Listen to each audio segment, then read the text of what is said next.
Oh, one of my favorite theorems. Intermediate value theorem. This one sounds scary if you write out the whole thing. It so is not. This one's nicknamed IVT a lot because we're lazy. Intermediate value theorem says if f of x is continuous on a, b, what that means is that, let's see, a here, doesn't matter, b here, that I've got, I don't know, I don't care how it works, a, b.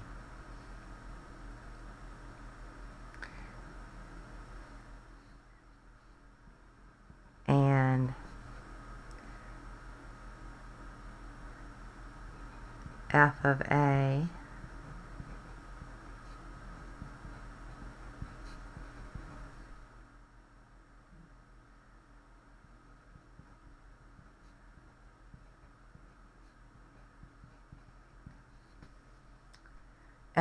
is less than some value L, which is less than f of b, or vice versa. Meaning that somewhere between the two y values, we have some value L.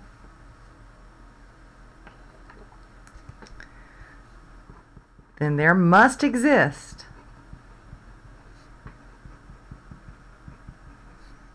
a value C on A to B such that f of C equals L. In other words, if I'm continuous and I pick a y value somewhere between 2 points, I'm going to find the x value that gives me that between my starting point and my ending point. It's a very simple theorem, actually. But let's see how it's going to be asked. So we have piecewise function here. Is there a value of C on -5 to +2 such that f of C equals 2?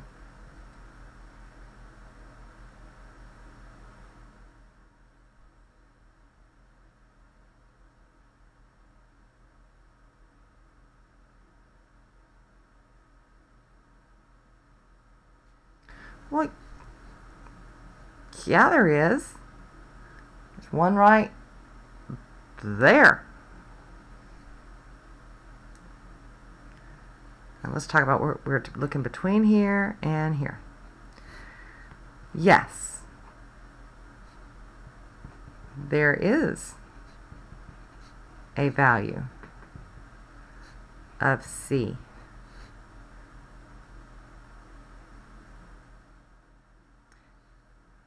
Now it's actually on the interval between -5 and -4, actually, because I don't know exactly where it is, such that f of C equals 2. Is it guaranteed, using IVT, that it is? So we have to be really careful about how it's worded and how this is marked. IVT only guarantees it if it's continuous in that interval. So IVT does not guarantee the existence of that value on -5 to 2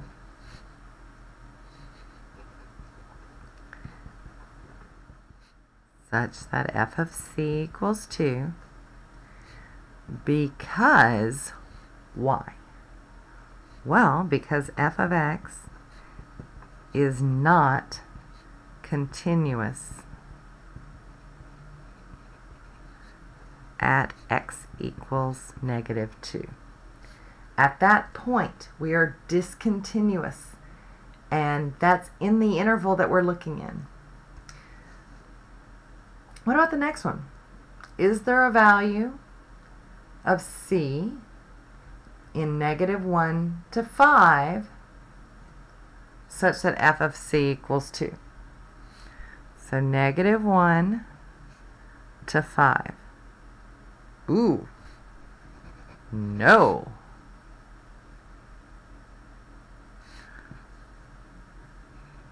All f of x values are negative on -1 to 5. Now, if they asked us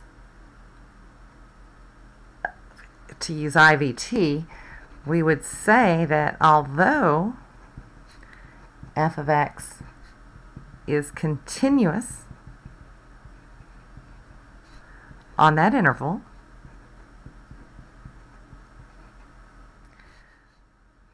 f of -1 is, looks like it's about 1/2. Oh, -1/2, sorry. And f of 5 looks like it's going to be -4 or -3.5 or something like that.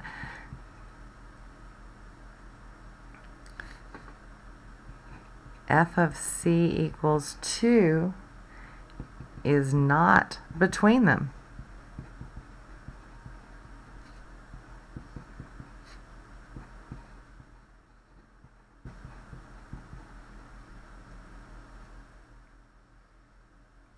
Therefore, IVT does not guarantee it. So what really do we have to make sure of to be able to use this theorem? Well, there's two conditions. The two conditions are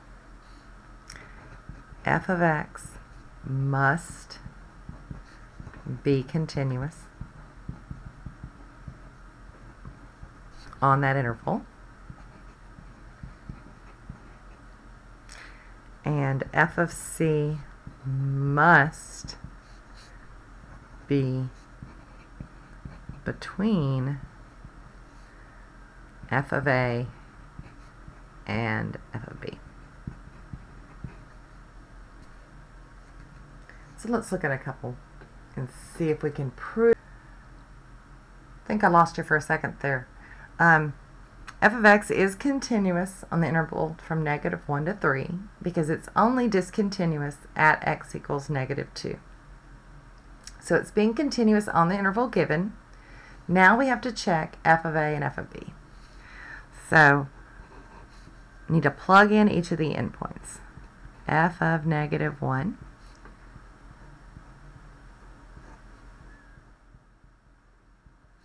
that's -4/1. And then check the other endpoint.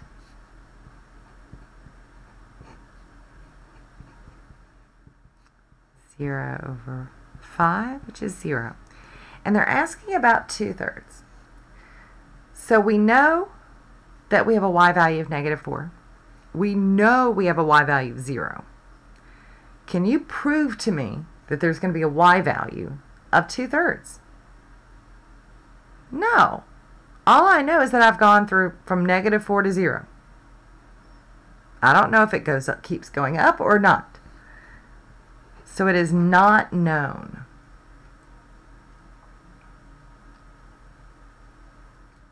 So f of c equals 2/3 is not between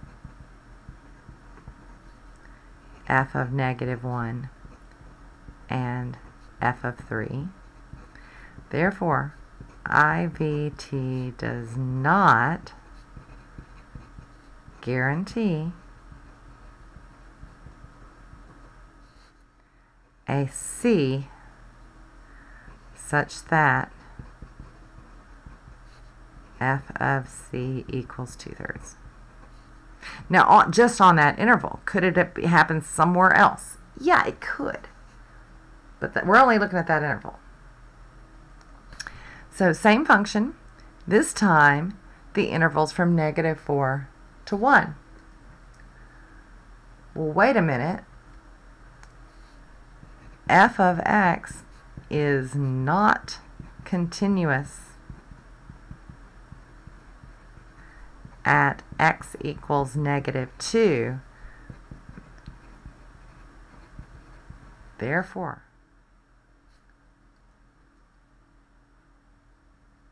IVT isn't even applicable.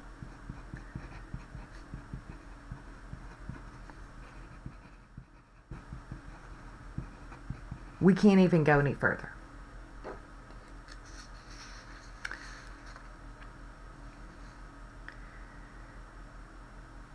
Next one.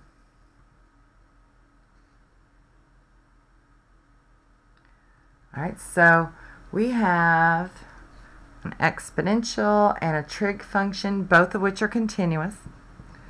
So I would say that p of x is continuous.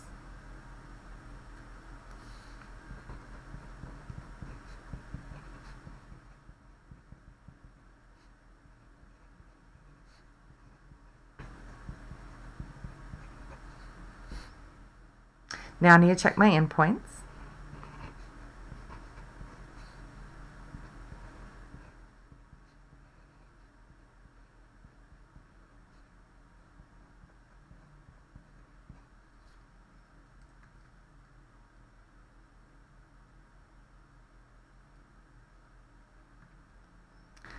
So that's e to the 0, cosine of -2. And this is one where we would use the calculator.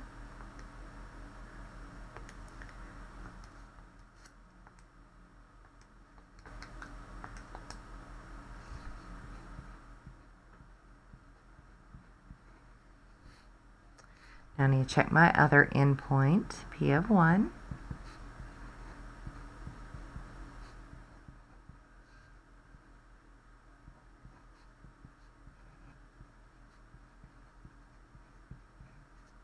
So e cosine 1 equals 10.852.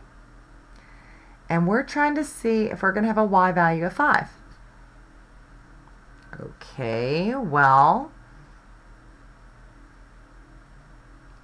if we've gone from -0.4 to 10.8, I think we've gone through 5. So, p of -2 is less than 5. So we're good there. That's part 3. Therefore, IVT applies.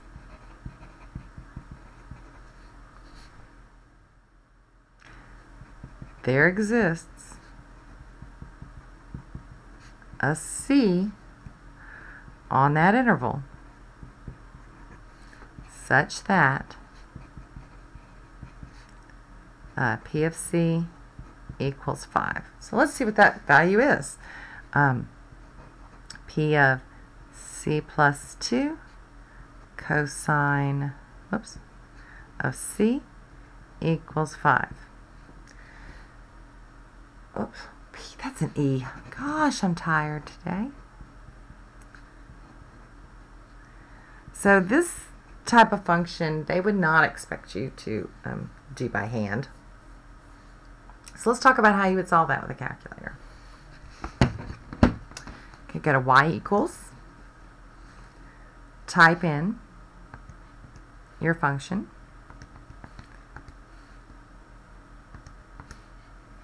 This would definitely be on the calculator part. And I'm going to go to zoom, nice decimal. Oh, I need to be a little bit higher on my y-axis.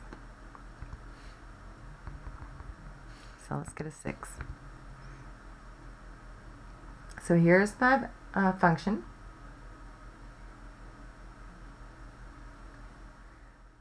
And we're going between -2 and 1 only. I mean, I can see where it hits.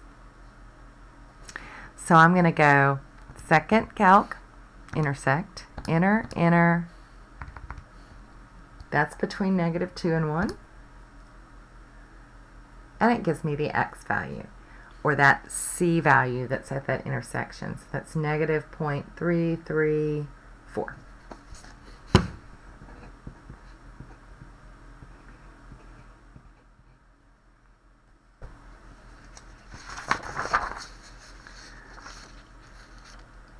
What do you think on the next one?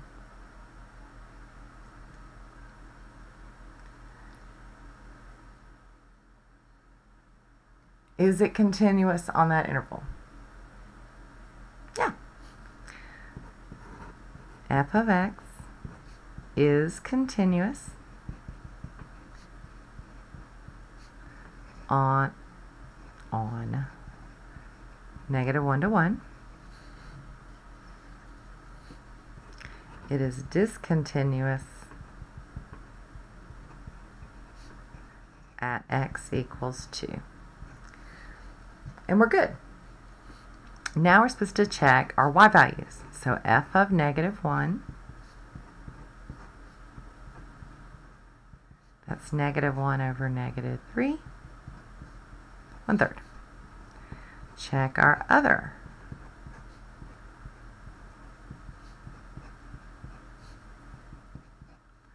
And we're trying to see if we pass through -1/2. Well, yes, we do. F of c equals -1/2 is between f of -1 and f of 1.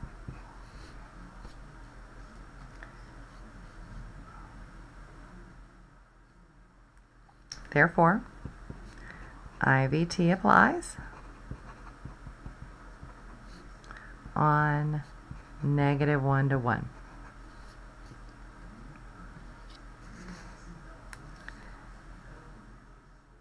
There is an f of c that equals -1/2. So c over c minus 2 equals -1 over 2. Cross multiply.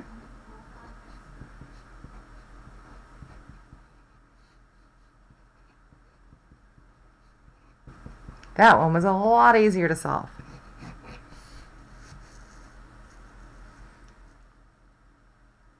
So I have an exponential function which is continuous everywhere. So f of x is continuous on 3 to 5. Most definitely. Now I just have to check my endpoints.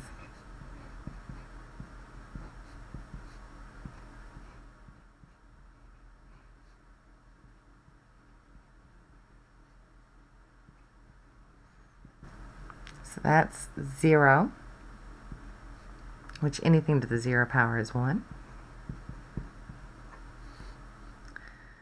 F of 5.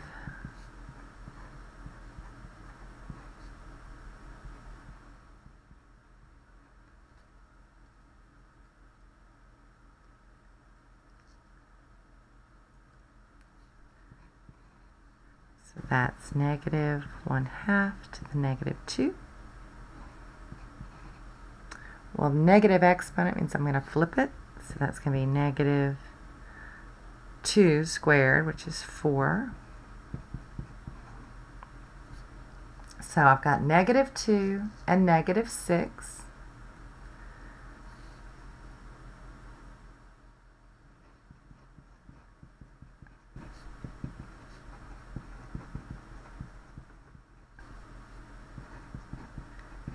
-4 is between those two values. Therefore, IVT applies on that interval.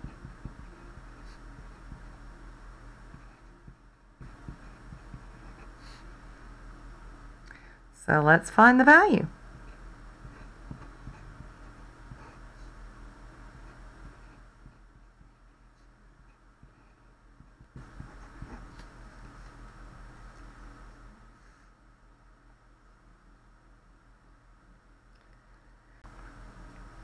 Now to find the value, I could use the calculator, or I could just do some simple algebra here. Add 2. Divide both sides by -1.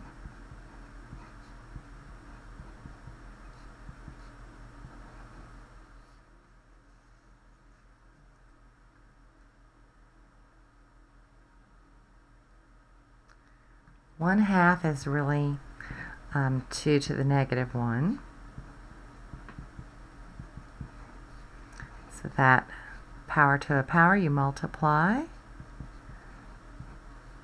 Therefore, C minus 3 equals 1. C is 4.